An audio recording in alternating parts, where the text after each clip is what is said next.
तहरीक इंसाफ के सरबराह इमरान खान ने निशानदही की है कि मौजूदा दौर में महंगाई 50 साल की बुलंद तरीन सतह पर है। तरसीलात ज़र, बरामदात और ज़र मुबादला के ज़खायर कम हुए हैं।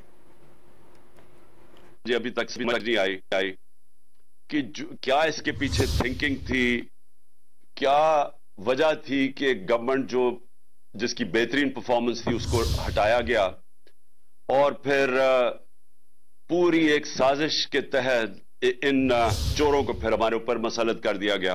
तो वो मैं शुरू में आपको बता चुका, लेकिन इन्होंने किया क्या?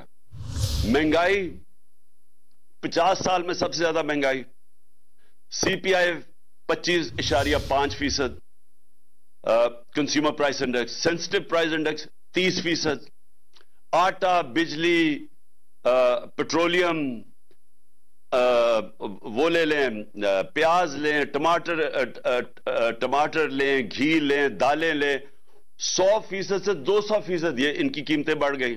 और वही टेक्सटाइल इंडस्ट्री आज आप देख लें 15 लाख वर्कर्स बेरोजगार हो गए।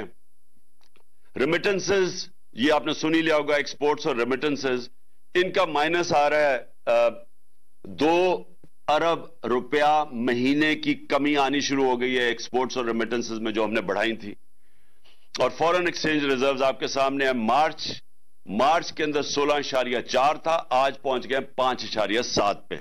ये भी आपके सामने आ गया होगा। रुपया इस वक्त इंटरबैंक पे जिस तरह 226 है और इनफॉर्मली वो 260 पे पहुंच गया।